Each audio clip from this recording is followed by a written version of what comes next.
اہل بیت اطہار علیہ السلام کی عظمت پر درود بھیجے، محمد و آل محمد۔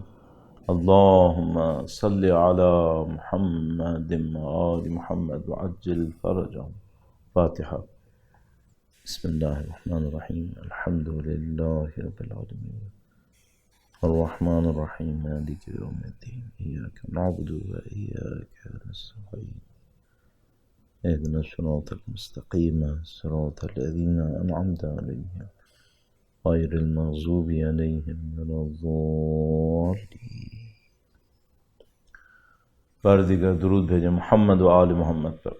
اللہم صلی علی محمد و آل محمد وعجل فرجہم۔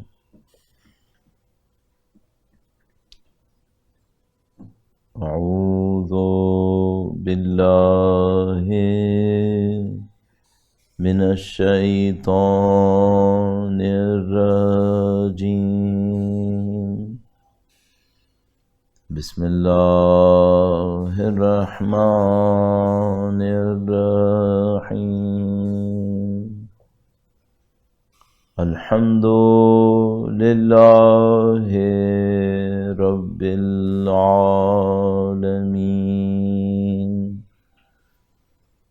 والصلاة والسلام على سید الانبیاء والمرسلین، حبیب الہ العالمین ابی القاسم محمد، اللہم صل علی محمد آل محمد وعلى آلہ الطیبین الطاہرین، سیما بقیت اللہ فی الأراضین۔ قال اللہ تعالی فی کتابہ الکریم، بسم اللہ الرحمن الرحیم، ام حسبت ان اصحاب الکہف والرقیم كانوا من آیاتنا عجبا۔ درود بھیجے گا محمد و آل محمد پر۔ اللہم صلی علی محمد و آل محمد وعجل فرجہ۔ پروردگار عالم کا انتہائی احسان ہے، انتہائی لطف و کرم ہے، اس نے ہماری تمام تر کوتاہیوں کے باوجود، ہماری بعض غفلتوں کے باوجود یہ سعادت نصیب کی، یہ توفیق نصیب کی کہ ایک بار پھر سید الشہداء کے عظیم الشان غم کا حصہ بنے، سید الشہداء کی شہادت کی یاد، جو ایک اعتبار سے سید الشہداء کی شہادت کی طرح خود ایک معجزہ ہے، میں اور آپ اس معجزے کا حصہ بن سکیں،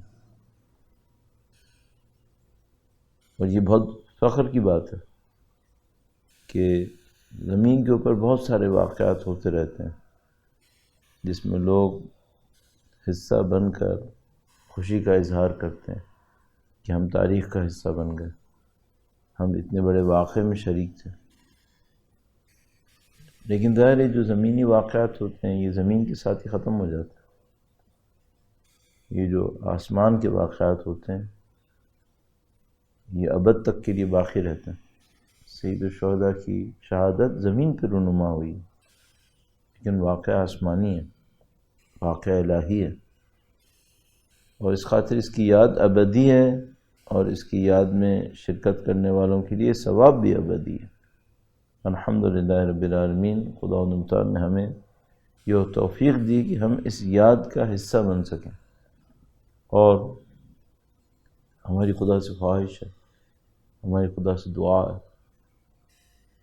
میں آپ سب کی نمائندگی میں خدا متعال سے عرض کر رہا ہوں کہ اے خدایا جہاں تو نے ہمیں توفیق دی کہ ہم سید الشہداء کی یاد کو منائیں، ان کی عزا میں شرکت کریں، ان کے غم میں آنسو بہائیں۔ خدایا تجھے واسطہ سید الشہداء کا، ان کے مقدس خاندان کا، خدایا ان کے وارث کی نصرت کرنے کی سعادت بھی ہم سب کو نصیب فرما۔ اے پاک پروردگار، ہمیں امام کے وارث سید الشہداء کے ظہور کا دن دیکھنا نصیب فرما۔ پاک پروردگار تجھے واسطہ نبی اولاد نبی کا، جس طرح ہم شہادت کے غم میں بیٹھیں، شہادت کی یاد میں آنسو بہائیں گے، خدایا ہمیں بھی اس راہ میں شہید ہونے کی سعادت نصیب فرما۔ ربنا تقبل منا انك انت السميع العليم وتب علينا انك انت التواب الرحيم بجاہ نبيك وعترته الطاہرین۔ تمام دعاؤں کی قبولیت کے لیے، وقت کے امام کے حضور ادائے احترام کے لیے، عرض تسلیت کے لیے، اور دنیا میں جہاں کہیں بھی عزاداران سید الشہداء عزاداری کے لیے جمع ہو رہے ہیں، انعقاد کر رہے ہیں، چاہے کسی بھی حالت میں ہوں، ان تمام کی مزید توفیقات کے لیے درود بھیجیں۔ محمد و آل محمد، اللہم صلی علی محمد آل محمد وعجل فرجہم۔ سلسلہ مجالس کا یہاں پہلا دن ہے، اور یہ پہلی دفعہ سعادت نصیب ہو رہی ہے کہ آپ اہل بیت اطہار کے چاہنے والے جو نیوزی لینڈ میں مقیم ہیں، ان کے لیے کچھ عرائض پیش کریں اور سید الشہداء کی بارگاہ میں سلام عرض کریں۔ چونکہ عشرہ مجالس کی پہلی مجلس میں کوشش کی جاتی ہے کہ خود عزاداری سید الشہداء کے حوالے سے چند نکات عرض ہوں، اور چونکہ ہمارا طریقہ کار بھی کچھ ایسا ہے کہ ہم جہاں پہلی دفعہ اس خدمت کے لیے حاضر ہوتے ہیں، وہاں کچھ عرائض اپنے کام کے بارے میں عرض کرتے ہیں، تو یہ جو پہلا دن ہے آج، پہلی مجلس ہے، اس کو ہم انہی دو نکات کے لیے مختص رکھیں گے، اور انشاءاللہ کوشش کریں گے کہ جو موضوع ہم نے نظر میں رکھا ہے اس موضوع کو بھی آپ کی خدمت میں عرض کریں، اور اس سے جو ہمیں حاصل ہونا چاہیے اگلے چند دنوں کے اندر ان مجالس کے ذریعے سے، وہ بھی مختصر آپ کی خدمت میں عرض کریں انشاءاللہ۔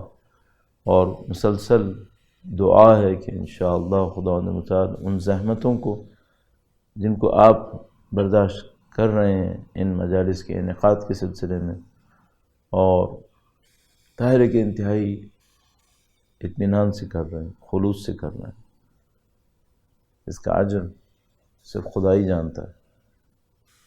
ہم سب اس بارگاہ میں شامل ہو سکیں، یہ ہمارے لیے سعادت ہے، اور مسلسل دعا ہے کہ خدایا ہمیں تو نے شامل ہونے کی سعادت دی، ہماری نسلوں کو محروم نہ فرما، قیامت تک ہماری تمام نسلوں کو اہل بیت کے چاہنے والوں میں، اس ذکر کو جاری و ساری رکھنے والوں میں قرار فرما۔ اس کے ساتھ ہی انشاءاللہ ان تین نکات پہ عرائض پیش کریں گے، ایک بار پھر درود بھیجے گا محمد و آل محمد پر۔ اللہم صلی علی محمد آل محمد وعجل فرجہم۔ سب سے پہلے خود عزاداری کے حوالے سے آپ کی خدمت میں چند نکات عرض کرنے کی کوشش کریں گے۔ ہر کام کے انجام دینے کی کئی طریقے ہو سکتے ہیں، آپ ان میں اپنی زندگی میں جانتے ہیں، لوگ ڈرائیونگ مختلف طریقوں سے کرتے ہیں، رہن سہن لوگوں کا مختلف ہوتا ہے، اٹھنا بیٹھنا مختلف ہوتا ہے، بات چیت کا انداز، اسی طریقے سے زندگی کے اہم کام لوگ مختلف انداز میں انجام دیتے ہیں۔ یہی خاندان کی سربراہی، خاندان کے اندر شرکت، خاندان کے لیے ایک حصہ بننا، یہ آسان کام نہیں ہے، مشکل کام ہے، اس کو بھی لوگ مختلف انداز میں انجام دیتے ہیں۔ ہم سب جانتے ہیں کہ ایک دفعہ کام ایسے انداز میں انجام پاتا ہے کہ کام کی تاثیر بہت بڑھ جاتی ہے، اس کا اثر بہت بڑھ جاتا ہے۔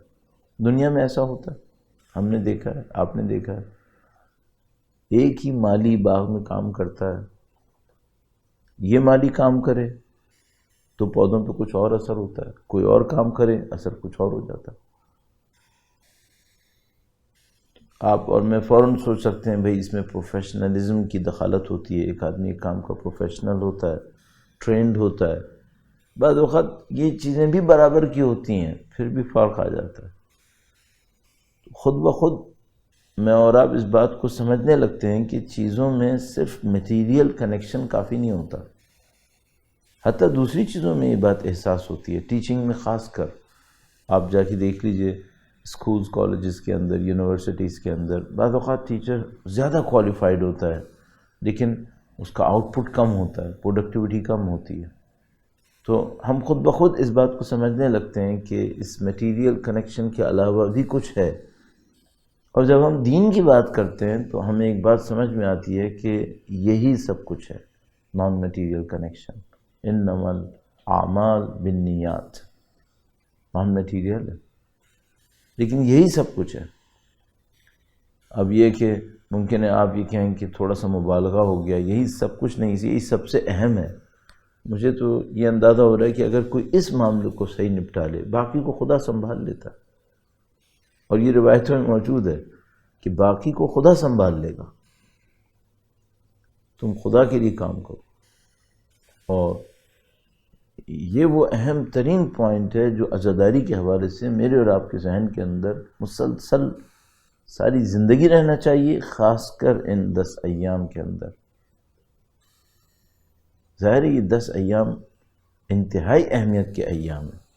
اگر میرا اور آپ کا عقیدہ یہ ہے اور ہے الحمدللہ کہ شہادت سید الشہداء سے بڑھ کر کائنات میں کوئی واقعہ پیش نہیں آیا. اس کی وجوہات ہیں، نہ کہ مثلا ہم اللہ کے نبی کے مقام کی عظمت کے قائل نہیں ہیں، نعوذ باللہ تعالی، نہیں، ان کا ایک عظیم الشان مقام ہے، ظاہر ہے ہم اس کے قائل ہیں، لیکن نبی کی بتائی ہوئی ہدایات کی روشنی میں ہم اس بات کو سمجھ پا رہے ہیں کہ یہ واقعہ عظیم الشان ہے، بے مثال واقعہ. اگر ایسا ہے تو یہ جو ایام سید الشہداء کی شہادت سے وابستہ ہے، ان ایام کے بارے میں کیا خیال ہے؟ بعض مفسرین کہتے ہیں والفجر ولیال عاشر، یہ وہ 10 راتیں ہیں، یہ وہ ایام. تو آپ بہت اہم موقع پر ہیں، اور میں انشاءاللہ ان مجالس کے دوران آپ کی خدمت میں عرض کرنے کی کوشش کروں گا کہ یہ جو چند سال ہمارے سامنے ہیں شاید یہ بہت زیادہ اہم سال ہوں، لیکن بہرحال آپ انتہائی اہم موقع پر ہیں، عزاداری سید الشہداء میں شریک ہونے کے لیے آئے ہیں، اور مشکلات کو بھی ظاہر ہے آپ نے تحمل کیا ہوگا. تو آپ کا دل یقیناً یہ چاہے گا کہ آپ اس کام کو اس طرح انجام دیں جو بہترین طریقہ کار ہو سکتا ہے. اور اگر میں اس کو بغیر کسی جذبات میں جائے ہوئے بھی عرض کروں، یعنی محض عقل کے پیمانے کے اوپر رکھتے ہوئے عرض کروں، تو ہم یہ کہہ سکتے ہیں کہ اس طرح انجام دو کہ مادر حسین خوش ہو، انہیں مطمئن کر سکیں. اور اس میں کوئی جذباتیت نہیں، یہ محض عاقلانہ جملہ ہے. وہ جو محور کائنات ہے، فاطمہ و ابو ابیہا و بعلہا و بنیہا، یہ محوریت ہے. اور اللہ کے نبی کا وہ فرمان کہ میں اس سے خوش ہوں جس سے فاطمہ خوش ہیں سلام اللہ علیہ. تو یہ جو میں اور آپ جمع ہوئے ہیں کس کے حکم پہ؟ نبی کے حکم پہ. ان لقتل الحسین حرارۃ فی قلوب المؤمنین لن یبرد ابدا، اہل بیت کے حکم پر. سید الشہداء کی شہادت پر جو شہادت سے پہلے اللہ کے نبی نے گریہ کیا، اس سنت، اس سیرت کے احیاء کے لیے، جو تمام انبیاء نے سید الشہداء کا نام لیا اس سیرت کی پیروی کے لیے، ہم اس لیے جمع ہوئے. تو کیا ہماری کوشش نہیں ہوگی کہ ہم اس کو بہترین طریقے سے انجام دیں؟ ظاہر ہے کہ ہم سب کو انہی عظیم الشان ہستیوں کی شفاعت چاہیے، انہی عظیم الشان ہستیوں کی سرپرستی چاہیے. اور یہ باخبر لوگ یہ اسرار کو جانتے ہیں. اگر خدا خود یعلم خائنۃ الاعین وما تخفی الصدور ہے تو اس نے اپنے ولی کو، اپنے نبی کو علم سے نوازا. یہ بہت سنگین مرحلہ ہے. اگر ہم اور آپ اس بات کو احساس کر سکیں کہ آپ اگر مولا سید الشہداء کے نام پہ جمع ہوئے ہیں اور اس کی برکتوں کو ایک انداز میں مادر سید الشہداء کی نظر لطف کے ذریعے سے دیکھنا چاہتے ہیں کہ وہ بنت رسول اس مجلس پہ نظر لطف فرمائے. اللہ اکبر، کتنی پاکیزگی چاہیے ہوگی کہ وہ پاکیزگی کا محور ہماری مجلس پہ نظر لطف فرمائے، ہمارے کام کو قبول فرمائے. یہ پاکیزگی ہر قسم کی پاکیزگی ہونی چاہیے، اور سب سے اہم نیت کی پاکیزگی، سب سے اہم نیت کی پاکیزگی. اور سب سے زیادہ شیطان آتا بھی اسی میں ہی ہے. میں اس کو چند جملات کی صورت میں عرض کروں گا. ایک بار پھر نبی اولاد نبی پر بالاخص مادر حسین کے اوپر درود بھیجیں. محمد و آل محمد، اللہم صلی علی محمد و آل محمد وعجل فرجہم. بعض کاموں کی نیچر ان کی ظاہر میں ہوتی ہے تو آپ کو ظاہر کو سنوارنا ہوتا ہے. بعض کاموں کی نیچر ان کی باطن میں ہوتی ہے تو آپ نے باطن کو سنوارنا ہوتا ہے. آپ خود مجھے بتائیے، باطن کو سنوارنا آسان ہے یا ظاہر کو سنوارنا؟ میرا خیال ہے ظاہر کو سنوارنا بہت آسان ہے. کیوں؟ بھئی دیکھیے، ظاہر کے اندر کچھ چیزیں ہوتی ہیں، پیرامیٹرز ہوتے ہیں، 1 2 4 6 جتنے بھی ہوں گے، آپ ان سب کا خیال کر لیجیے، معاملہ ختم ہو گیا. ایک دفعہ ویسا کر لیا آپ نے تو ہر روز تو چینج نہیں ہو رہا. مثلاً سادہ سی ایک مثال عرض کروں گا. آپ عزاداری کے لیے اپنے سینٹر کو، امام بارگاہ کو ایک دفعہ پھر دیکھتے ہیں کہ ہر چیز صحیح ہے یا نہیں ہے. بعض سینٹرز کے اندر دیواروں پر کالے کپڑے لٹکاتے ہیں، کچھ الفاظ کلمات لکھے ہوئے وہ لٹکائے جاتے ہیں تاکہ ایک ماحول بن سکے.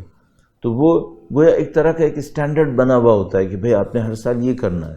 آپ وہ کر لیتے ہیں اور 10 دن کے لیے، 20 دن کے لیے، یا حتیٰ ممکن ہے تمام ایام عزا کے لیے وہ چیزیں ایسی لگی رہ جاتی ہیں. شاید اس میں کوئی اکا دکا تبدیلی ہو، وہ آپ صحیح کر سکتے ہیں. معاملہ ختم ہو گیا، ظاہر سنور گیا. لائٹس کو دیکھنا ہے، فیسلٹیز کو دیکھنا ہے، یہ سب چیزیں میٹیریل ہیں، وہ کی جا سکتی ہیں.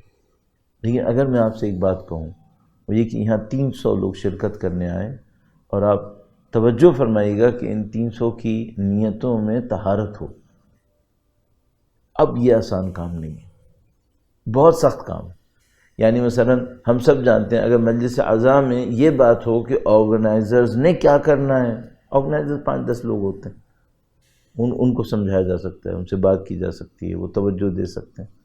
لیکن اگر یہ بات ہو کہ مثلا 250-300 لوگوں نے یہ کام کرنا ہے، 4-5 ہزار لوگوں نے یہ کام کرنا ہے، بہت مشکل ہو جاتی.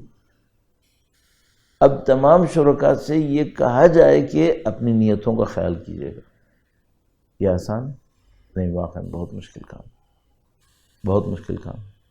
تو ممکن ہے کوئی سوال کرے کہ بھئی نیت کا کیا خیال کرنا ہے؟ سب سے اہم نیت کا خیال میں 2-3 پوائنٹ عرض کروں گا. سب سے اہم کیا ہے؟ خلوص، واقعاً امام کے لیے ہو. اور یہ بہت سادہ سی بات ہے، بہت منطقی ہے، لیکن انتہائی سخت بن جاتی ہے بعض اوقات. کچھ لوگوں کے لیے بہت آسان ہے. کیوں؟ وہ کہتے ہیں ہم ساری زندگی امام کے لیے گزاری، جو کیا امام کے لیے کیا. بہت خوش قسمت لوگ ہیں جو یہ کہہ سکیں. ان لوگوں کے لیے یہ کام بہت آسان ہے. لیکن بعض اوقات کیا ہوتا ہے، انسان 10 جگہوں کے اوپر توجہات دے رہا ہوتا ہے، 10 چیزیں اس کے ذہن میں آ رہی ہوتی ہیں. ابھی اسی وقت جب وہ مجلس کہیں بیٹھا ہو، سن رہا ہو، یا مثال کے طور پر کوئی کنیکشن ہو اس کا مجلس سے، اس دوران بھی نہیں معلوم کیا کیا ذہن میں آتا رہتا ہے. اس دوران میں یہ طے ہو جائے کہ خلوص کو برقرار رکھنا ہے، یہ آسان نہیں ہے. اور ہمارے جیسے لوگ جو کسی نہ کسی طریقے سے لوگوں کے سامنے آتے ہیں، ان کے لیے تو بہت مشکل ہو جاتی ہے کہ وہ اپنی نیت کو بالکل فوکسڈ رکھیں کہ یہ امام حسین کے لیے ہونا ہے اور کسی اور کے لیے نہیں ہونا. ہم کوشش کریں اور اللہ سے دعا کریں گے کہ انشاءاللہ خدا ہم سب کو اس نیت کے اندر کامیابی نصیب فرمائے انشاءاللہ تعالی، کہ ہم صرف سید الشہداء کے لیے کر سکیں۔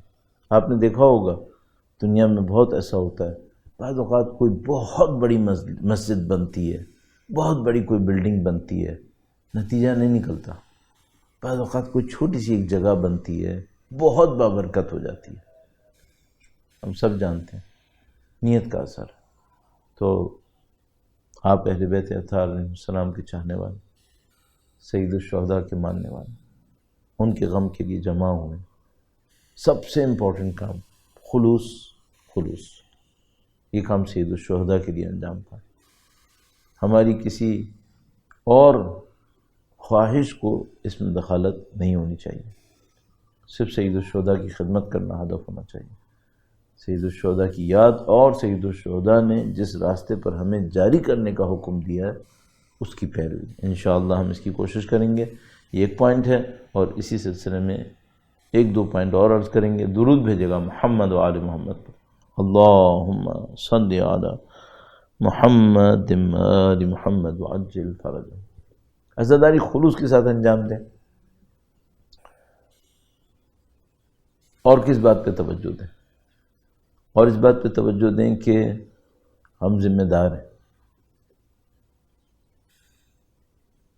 فزیکلی ایک جگہ پہنچنا، فزیکلی وہاں سے واپس آنا، یہ عبادت نہیں بناتا، اس سے عبادت نہیں بنتی۔ فزیکل موومنٹ، میں حج پہ جاؤں خانہ کعبہ کی طرف، منا، عرفات، مزدلفہ، مختلف مقامات کو ہوتا ہوا آ جاؤں فزیکلی، بغیر کسی انٹینشن کے، کیا یہ حج بن جائے گا؟ نہیں، اس سے حج نہیں بنتا۔ تو فزیکل پریزنس ضروری ہے؟ نہیں، بعض اوقات بغیر فزیکل پریزنس کے خدا بہت بڑے بڑے ثواب دے دیتا ہے۔ ہمیں خود بخود ایک بات سمجھ میں آ جاتی ہے، صرف یہ کافی نہیں ہے کہ ہم نے ایک چیز بنا لی، ہم نے ایک کام کر لیا، دوسری چیز بھی بہت ضروری ہے۔ خلوص اشارہ کر چکا ہوں، اس کے ساتھ پروڈکٹیوٹی۔ آپ فوراً اپنے آپ سے ایک بات پوچھیں، میں آج پہلی مجلس میں شریک ہو رہا ہوں، چند دن شریک ہوں گا، اس سے میرے اوپر کیا اثر پڑنا چاہیے؟ اور میں اس پوائنٹ میں اپنے آپ کو رکھتا ہوں، اللہ کو حاضر و ناظر جان کے کہتا ہوں کہ آج میں پہلی مجلس پڑھ رہا ہوں، چند دن انشاءاللہ بقید حیات پڑھوں گا، میرے اوپر اس کا کیا اثر پڑنا چاہیے؟ میرے اندر کیا تبدیلی آنی چاہیے؟ ظاہر ہے اس میں ڈیپینڈ کرے گا کہ ہم مجلس میں کیا ذکر کریں گے، اس پہ بھی ڈیپینڈ کرے گا، لیکن سب سے امپورٹنٹ اس کے اوپر ہوگا کہ ہم نے سیکھنے کی نیت رکھی تھی یا نہیں رکھی تھی۔ میں نے اپنے لیے عرض کر رہا ہوں، میں پڑھنے والا ہوں، تو ممکن ہے کوئی مجھ سے یہ کہے کہ بھئی آپ نے تو سکھانا ہے، نہیں، اگر میری سیکھنے کی نیت نہیں ہے تو میں قطعاً آپ سے عرض کر رہا ہوں میں سکھا بھی نہیں پاؤں گا۔ اگر میں اپنے آپ کو ان ایام کے اندر پازیٹیو چینج کی طرف نہیں لے جا سکوں تو میں کسی اور کو لے جا بھی نہیں پاؤں گا، یہ نہیں ہو سکتا۔ عربی میں ایک چھوٹا سا محاورہ ہے، کہتے ہیں فاقد الشیء لا یعطی، جس کے پاس خود نہیں ہے وہ کسی کو کیا دے گا۔ تو اگر میں نے ان 10 مجالس کے ذریعے سے اپنے اندر کوئی تبدیلی لانے کا ارادہ نہیں کیا، آپ کے اندر بھی نہیں آئے گی، قطعاً نہیں آئے گی۔ اگر آئی تو پھر وہ آپ کا کوئی کمال ہوگا اور کوئی آپ کا کمال ہوگا۔ تو مجھے کس بات پہ پوری کوشش کرنی چاہیے، اور آپ سے بھی عرض کر رہا ہوں، وہ یہ کہ پروڈکٹیو بنائیں۔ یہ مجالس کیا پروڈکٹیوٹی بنائیں؟ یہ مجالس ہمیں امام حسین سے نزدیک لے کر جائیں۔ اللہم اجعلنی عندک وجیہا بالحسین علیہ السلام، یہ زیارت عاشورہ کے اندر آیا ہے، اللہم اجعلنی عندک وجیہا بالحسین علیہ السلام، خدایا مجھے امام حسین کے نام پر وجیہ باعزت بنا دے۔ اللہ اکبر، عزت اللہ کے لیے، رسول کے لیے، مومنین کے لیے، عزت امام کے لیے۔ ہم خدا سے وہ وجاہت مانگ رہے ہیں، یا وجیہا عند اللہ، اشفع لنا عند اللہ، یہ حجت خدا ہے جو وجی ہے، یہ وجاہت میں خدا سے مانگ رہا ہوں۔ اللہم اجعلنی عندک وجیہا بالحسین علیہ السلام، میرے پاس کچھ نہیں ہے خدا، میرے پاس وجیح بننے کے لیے کچھ نہیں ہے، لیکن میں ایک وجیح کے نام پر تیرے سامنے حاضر ہوں۔ وہ وقار رکھتے ہیں، وہ عظمت رکھتے ہیں، وہ عزت رکھتے ہیں، میں ان کے نام پہ حاضر ہوا ہوں۔ آپ ہر روز مجلس میں تشریف لائیں یا سنیں، دیکھیں، اور اللہ سے یہ وجاہت طلب کریں باسم الحسین، خدایا اللہم اجعلنی عندک وجیہا بالحسین علیہ السلام،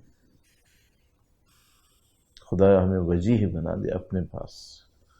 یہ بہت مشکل ہے، ایک معنی میں بہت آسان ہے، ایک معنی میں آپ دنیا کے لوگوں کو خوش کرنے کی کوشش کریں کہ وہ خوش ہو جائیں، آسان نہیں ہے، ہر انسان کا ایک سلیقہ ہے، ہر انسان کا ایک طریقہ ہے، آپ سب کو خوش نہیں کر پائیں گے، کچھ لوگ خوش ہوں گے، کچھ لوگ ناراض ہوں گے۔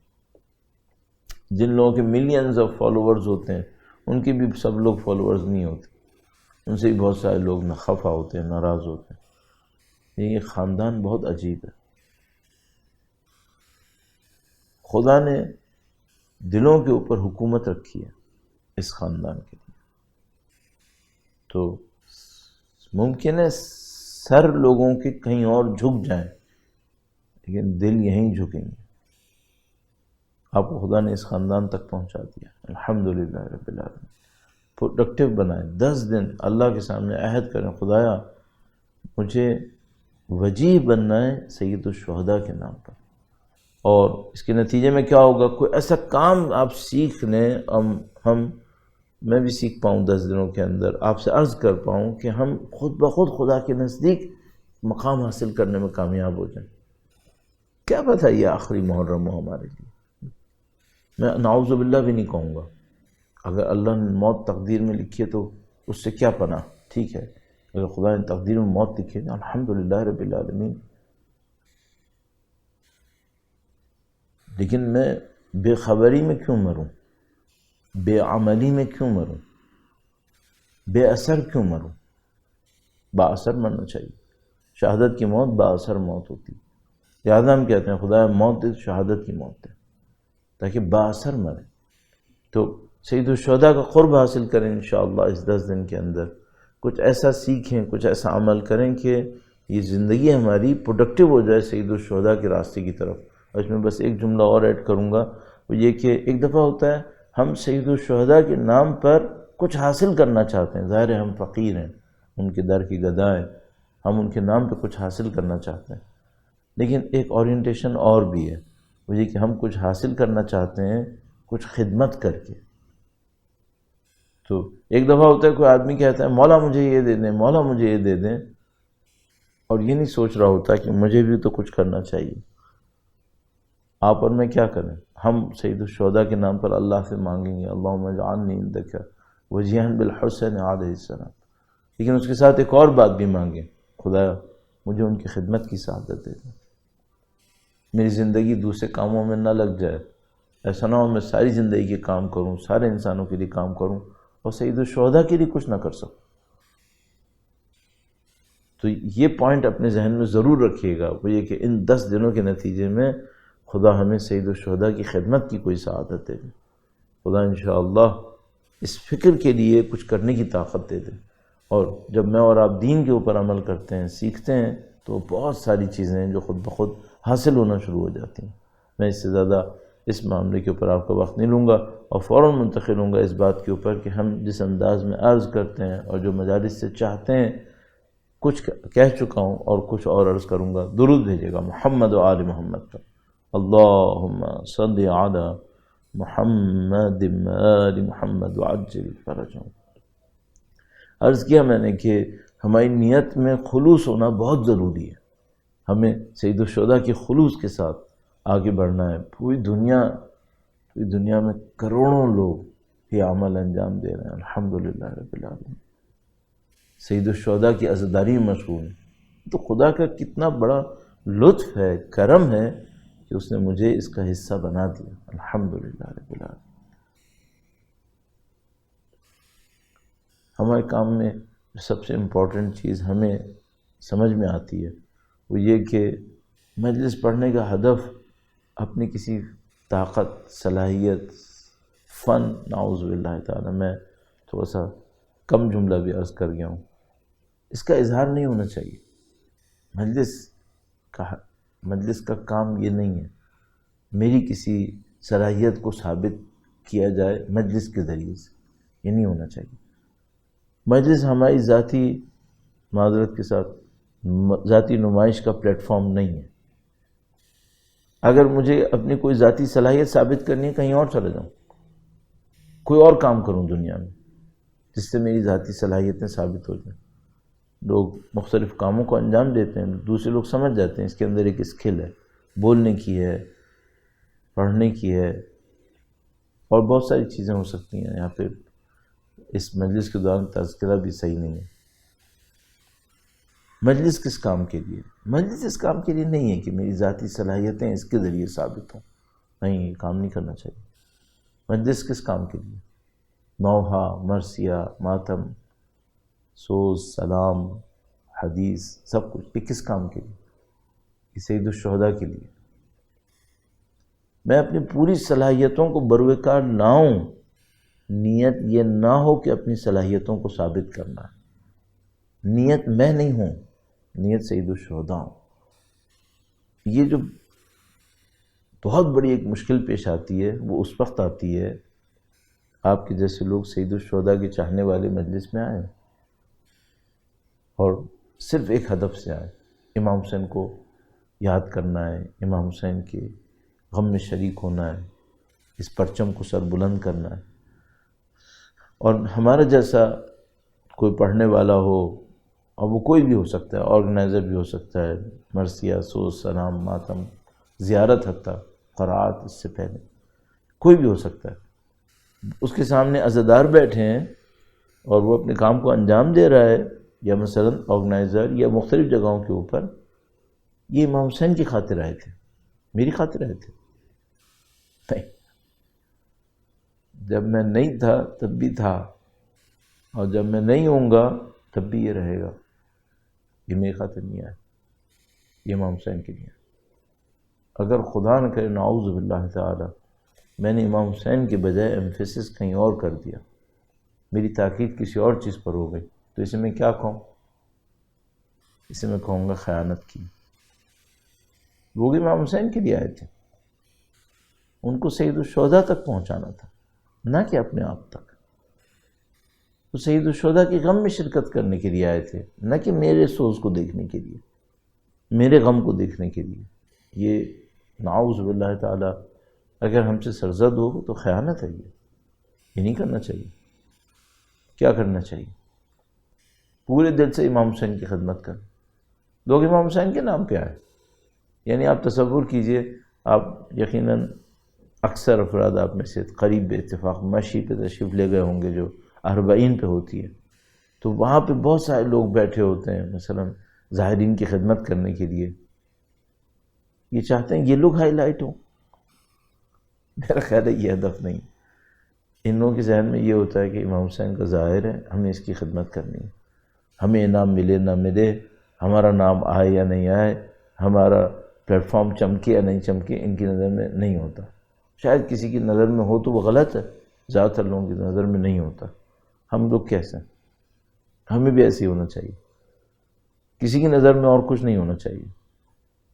اور اگر ہم اور آپ اس موومنٹ کو، عزاداری کو 1400 سال سے ہوتا دیکھ رہے ہیں، تو نعوذ باللہ تعالیٰ یہ نمائش کا نتیجہ نہیں ہے، یہ خلوص کا نتیجہ ہے۔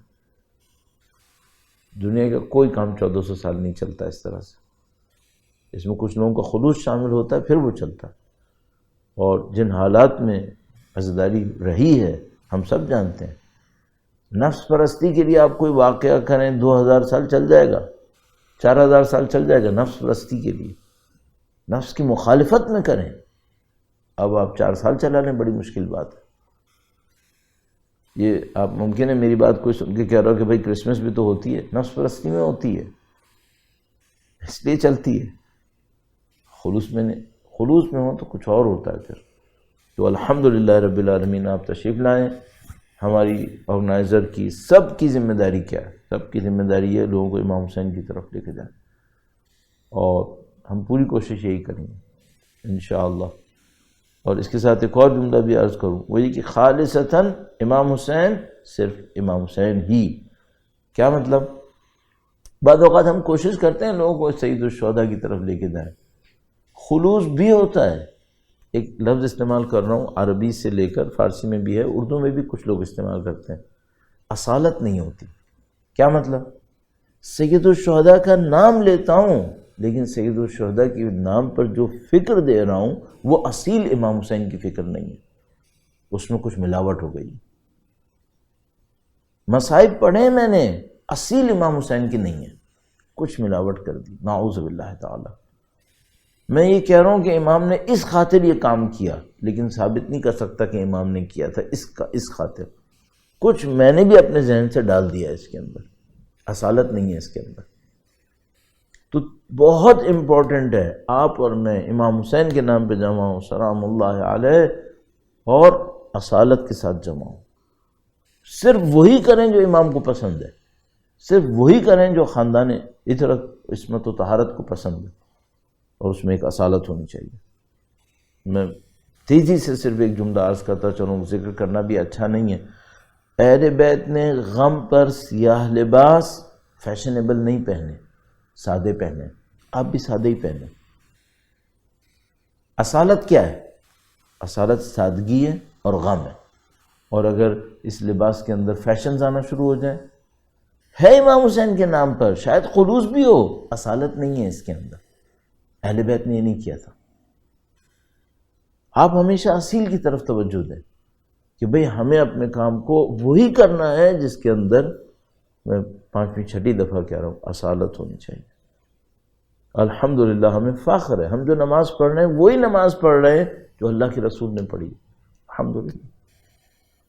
بہت ساری ایسی چیزیں جن کی اصالت پہ ہمیں یقین ہے، اور اگر مثال کے طور پر اس دور میں نہیں بھی تھا تو ہمیں یقین ہے کہ انہوں نے الاؤ کیا ہے، انہوں نے اجازت دی ہے. مثلا وہ اردو زبان نہیں بولتے تھے، ہم اردو زبان بولتے ہیں، انہوں نے اجازت دی ہے. ان کے چاہنے والے کوئی بھی زبان بولیں. ہم قمیص شلوار پہنتے ہیں پاکستان میں عمومی طور پر، تو اللہ کے نبی نے اجازت دی ہے کوئی کسی بھی قسم کا لباس پہنے اگر شرعی ضرورتوں کو پورا کر رہا. صحیح. کچھ چیزوں کی اجازت نہیں دی ہے. یعنی مثال کے طور پر کوئی غم کے دوران لباس کی نمائش کرے، اس کی اجازت دی ہے؟ نہیں، اس کی اجازت نہیں دی ہے. اصالت نہیں ہے، یہ ملاوٹ ہے. اور جب یہ ملاوٹ ہے تو یہ رکاوٹ ہے، یہ امام حسین تک نہیں پہنچنے دے گا. تو آپ پہلے دن ہی میں آپ کی خدمت میں کیسے اس بات کو چیک کریں. تو ابھی میں اہل ولایت سے کم ہو کر ایک اور اصطلاح پر آتا ہوں، اہل ولا. ولا بھی تو ایک چیز ہوتی ہے، محبت. ہم اہل ولا ہیں، محبت ہے ہمارے اندر. ہاں ہمارے اندر محبت ہے، یہ بھی ہمارا دعویٰ. اس کی نشانی کیا ہے؟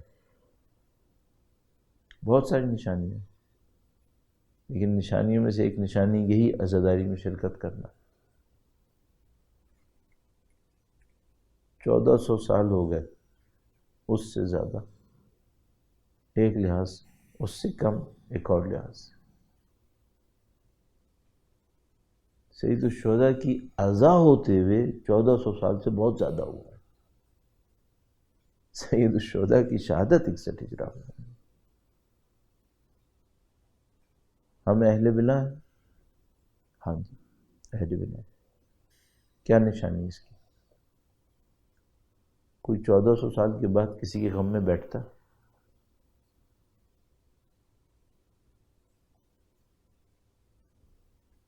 کوئی کب تک روتا ہے؟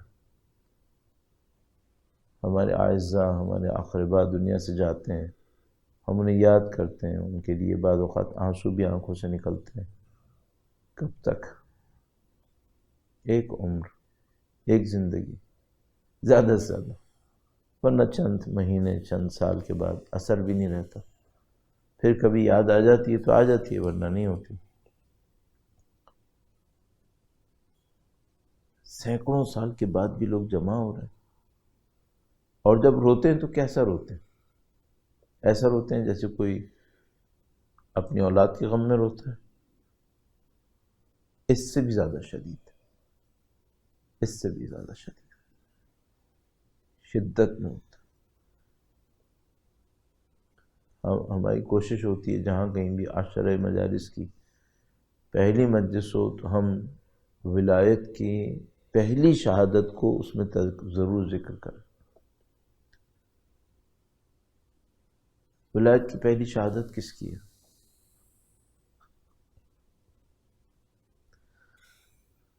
ولایت کی پہلی شہادت کربلا میں نہیں ہے، کربلا اعلان ولایت کے 50 سال بعد ہے۔ ولایت کی پہلی شہادت اعلان ولایت کی کچھ ہی دنوں کے بعد ہے۔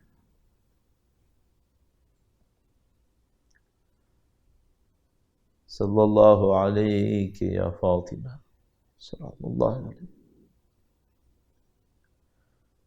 ایک عجیب تعلق ہے اہل بیت کے چاہنے والوں کا، چاہے وہ ظاہر میں امام حسین کا نام لے رہے ہیں، کسی اور امام کے غم میں بیٹھتے ہیں، لیکن دل میں ایک رابطہ جڑا ہوا ہوتا ہے مادر حسین۔ یعنی اس کو سمجھنا بہت آسان ہے، وہ یہ کہ اگر میں آج امام حسین کے غم میں رو رہا ہوں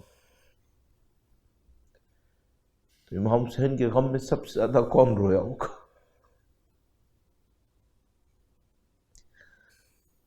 کسی کی تکلیف پہ کون سب سے زیادہ تڑپتا ہے؟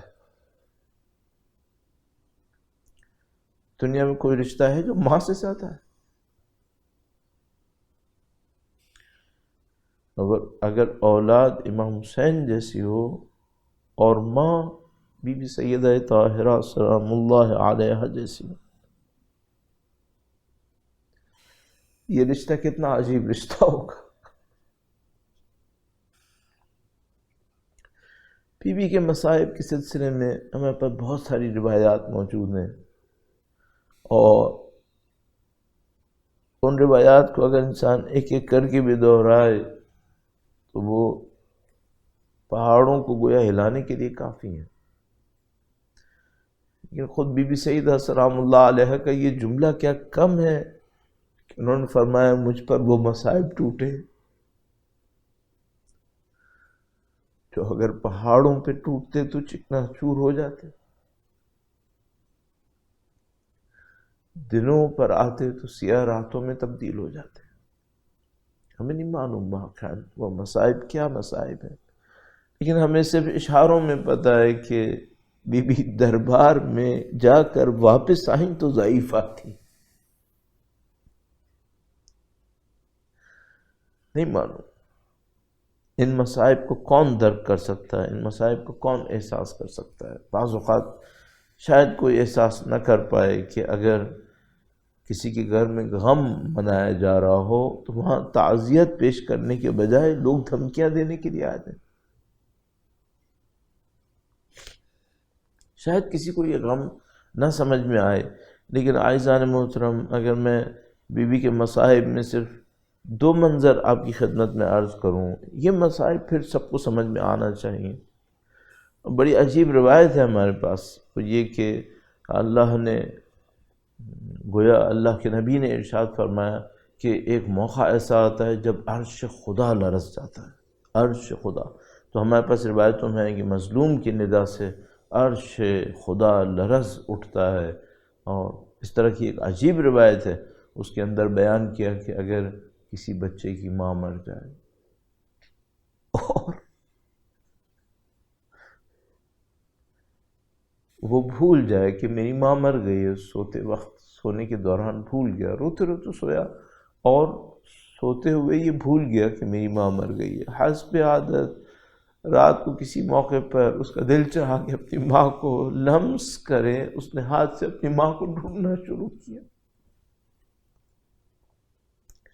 پھر کچھ دیر میں احساس کرتا ہے کہ ماں نہیں ہے، اچانک جاگ جاتا ہے، پھر اس کو یاد آتا ہے کہ آج رات میری ماں مر چکی ہے۔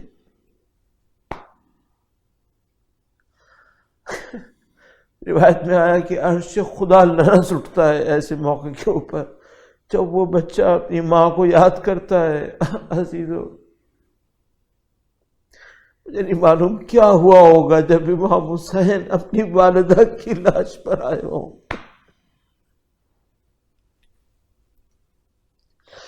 یہ امام حسین ہے، یہ محور عشق ہے، یہ تمام پنجتن کی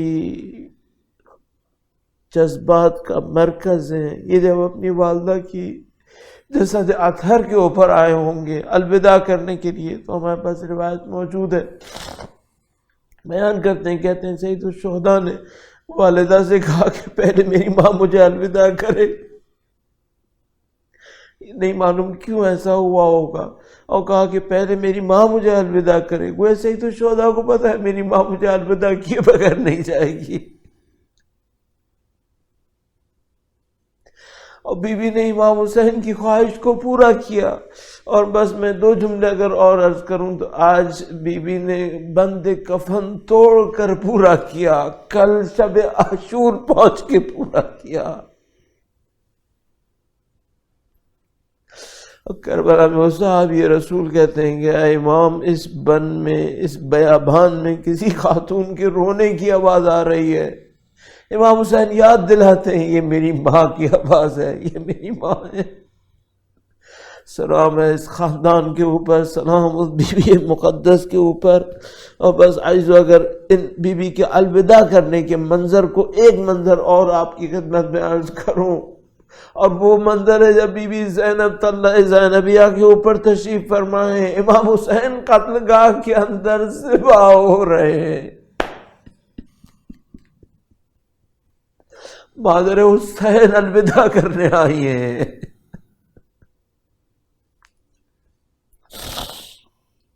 الا لعنت اللہ علی القوم الظالمین وسيعلم الذین ظلموا ایام منقلب ینقلبون۔ پروردگار تجھے واسطہ نبی اولاد نبی کا، تجھے واسطہ سید الشہداء کا، مادر سید الشہداء کا واسطہ اس قلیل کو اپنی بارگاہ میں قبول فرما۔